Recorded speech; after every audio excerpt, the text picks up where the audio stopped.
Alors, messieurs les présidents, monsieur le ministre, cher Claude Évin, je suis heureux de te retrouver ici, madame la directrice générale, mesdames et messieurs les directeurs et délégués, chers collègues.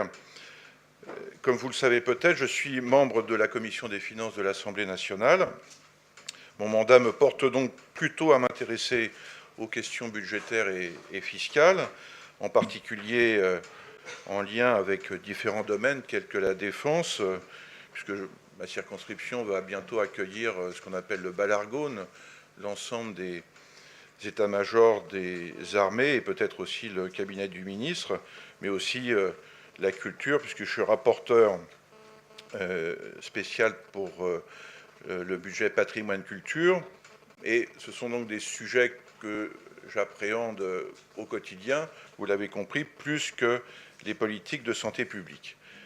Et pourtant, je vous le disais il y a quelques instants, il ne vous aura pas échappé que je suis l'un des seuls députés kinésithérapeutes, je crois même le seul, je ne sais pas si vous avez fait des... Hein, je suis le seul. Voilà. Et alors Sénat, je ne sais pas non plus, mais je pense qu'il ne doit pas y en avoir beaucoup non plus.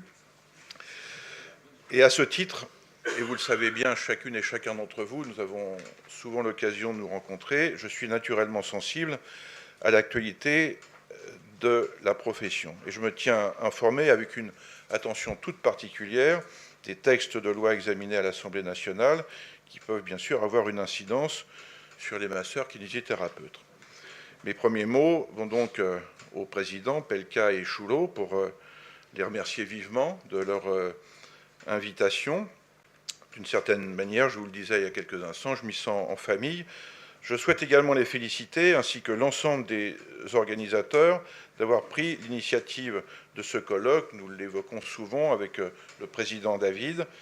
Il est en effet particulièrement utile et opportun de réunir à la fois les praticiens, les formateurs, les universitaires pour mener ensemble une réflexion prospective. Alors, la kiné dans 15 ans, kiné 2.0. L'intitulé même de cette rencontre est en forme d'interrogation. C'est dire qu'il est peu aisé d'avoir des certitudes quant à l'avenir d'une profession dont je dis vraiment, profondément, qu'elle est plus que jamais à la croisée des chemins. De nombreux intervenants, experts dans leur domaine, s'exprimeront tout au long de cette journée. Je ne doute pas qu'ils sauront apporter des réponses opérationnelles aux questions que nous nous posons tous, notamment en matière d'évolution des pratiques ou encore de formation.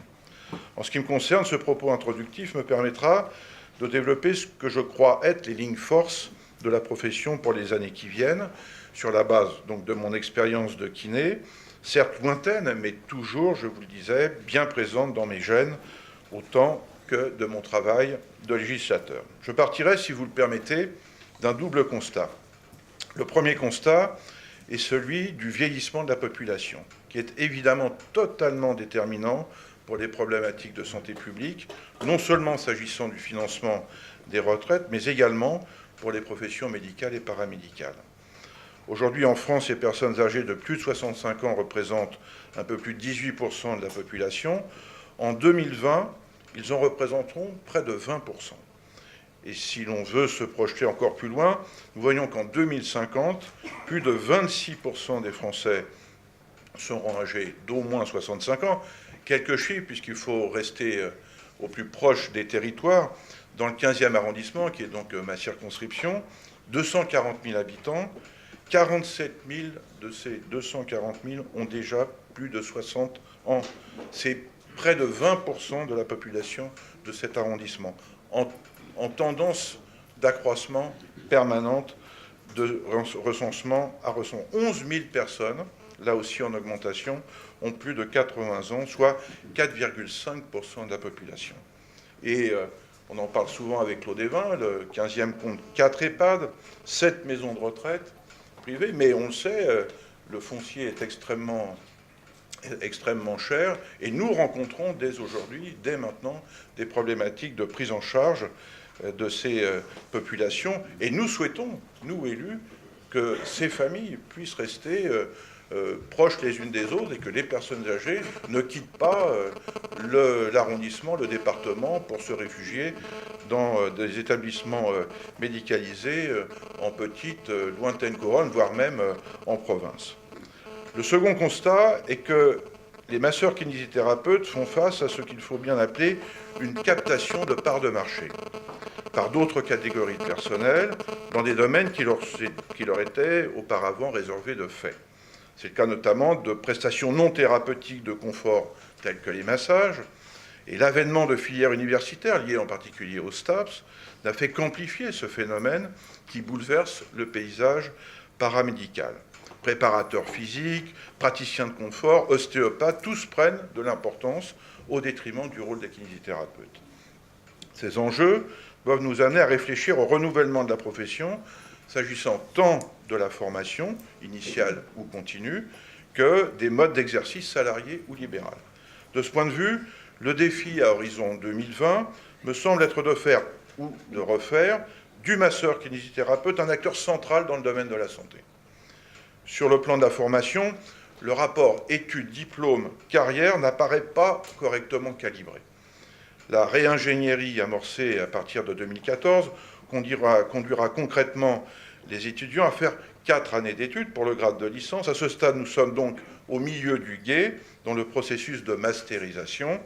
Compte tenu de leur cursus et de leur responsabilité à venir, les masseurs-kinésithérapeutes doivent se faire reconnaître un niveau master. Sans compter les perspectives de cette évolution que cette évolution ouvrirait, s'agissant en particulier de la recherche. La profession a tout à gagner d'une telle évolution qui les consacrerait comme de vrais ingénieurs de santé. La formation continue doit elle aussi être accentuée.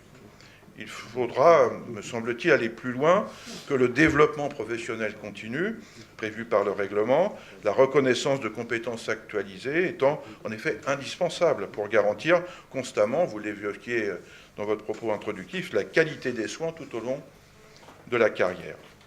Avec la formation, les modes d'exercice de la profession seront inévitablement amenés à évoluer en profondeur. Alors, j'ai parlé tout à l'heure du vieillissement de la population, je dois également évoquer la problématique cruciale des déserts médicaux. Et la difficulté d'accès aux soins qui existent en province se vérifie également dans les grandes villes, pour certaines catégories de patients à mobilité réduite. Comment font les kinés pour se déplacer au domicile de leurs patients à Paris, quand on sait que 20% de la circulation à Paris est générée par des automobilistes qui cherchent une place de parking? Et que, ben oui, c'est la réalité. Et que la ville continue de supprimer des places de stationnement à tour de bras. Si l'on ne change rien, si l'on n'adapte pas les villes à cette nécessité, on l'évoquait tout à l'heure en aparté, nouvelle, cette nécessité nouvelle de proximité, l'embolie ne fera que s'accentuer dans les prochaines années, avec de graves risques pour les personnes âgées ou handicapées. Cette situation doit nous amener à une réflexion en profondeur sur la kiné ambulatoire.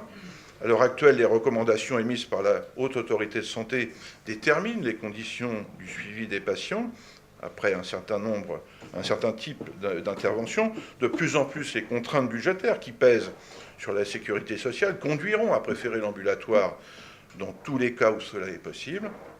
L'accroissement de la part des soins à domicile dans la pratique de la kinésithérapie me semble ainsi compter au nombre des évolutions inéluctables de la profession.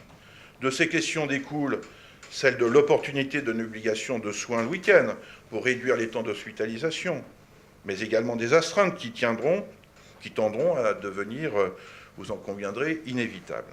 Sans compter que les maisons de santé, créées en 2007, en particulier dans certaines régions, je pense à la Bretagne et Rhône-Alpes, ont introduit de fait un changement dans la pratique de l'exercice libéral.